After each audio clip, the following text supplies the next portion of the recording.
Hi friends, అందరికీ నమస్కారం. ఈ యొక్క వీడియోలో మీకు రెగ్యులర్గా కరెంట్ అఫైర్స్ అందిస్తున్నాను. ఆగస్టు మంత్లో కరెంట్ అఫైర్స్లో భాగంగా ఇది 7వ వీడియో. మిగతా ఆరు వీడియోలు కూడా దీని యొక్క లింకులో ఇస్తున్నాను, అవి కూడా తప్పక చూడండి. ఈ కరెంట్ అఫైర్స్ అనేది డిస్క్రిప్టివ్ టైప్లో ప్రతిరోజు మిషన్ లెర్నింగ్ ద్వారా అందిస్తున్నాను. జాగ్రత్తగా విని ప్రతి ఒక్క టాపిక్ సంబంధించి విపులంగా వివరించడం జరిగింది. ఇది ఎప్పటికీ ఈ విధంగా వినడం ద్వారా ఎప్పటికీ గుర్తుంటుంది. ముఖ్యమైన పాయింట్స్ మీరు గుర్తుంచుకోగలరని కోరుతున్నాను.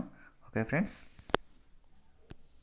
Daily Current Affairs 20-08-2020 ARIIA Ranking Atal Ranking of Institutions on Innovation Achievements. ARIIA is an initiative of Ministry of Human Resource Development MHRD Gov of India.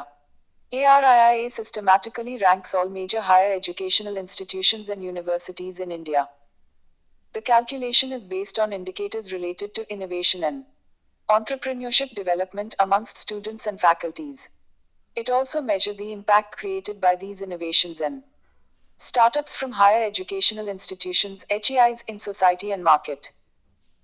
It aims to uplifting India's position in the Global Innovation Index from 52th to top 30 in a time period of 5 years.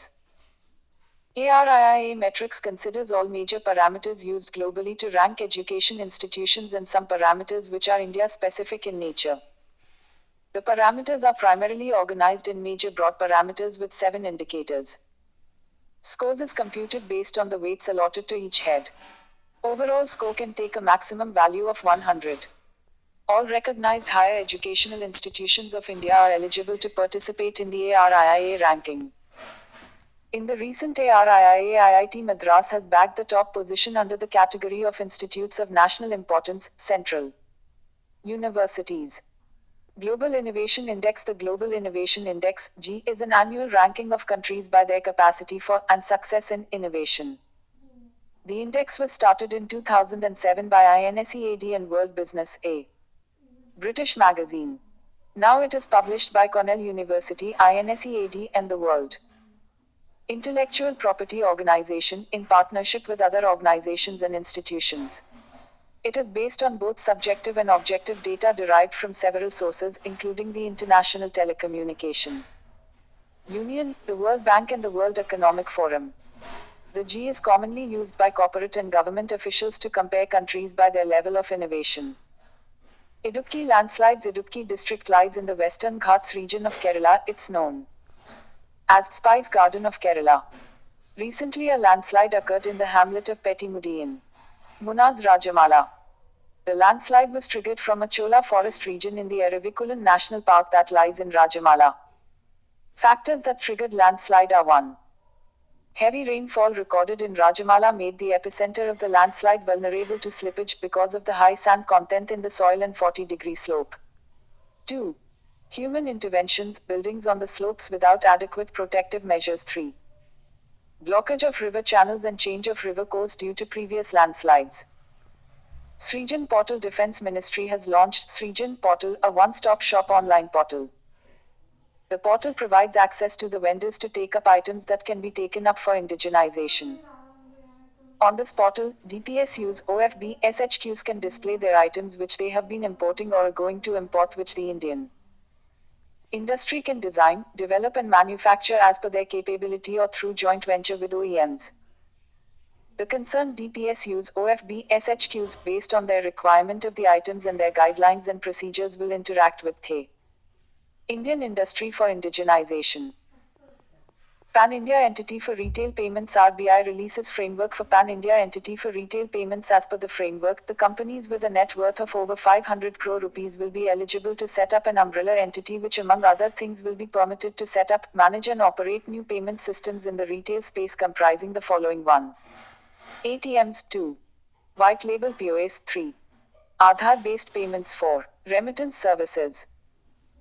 This entity, to be incorporated under the Companies Act 2013, would need to focus on retail payment systems. The entity will be expected to monitor national as well as international developments so as to avoid shocks and frauds that may adversely affect the system and the economy in general. The entity will operate clearing and settlement systems for Participating banks and non-banks identify and manage relevant risks, monitor retail payments system developments and related issues in the country and internationally.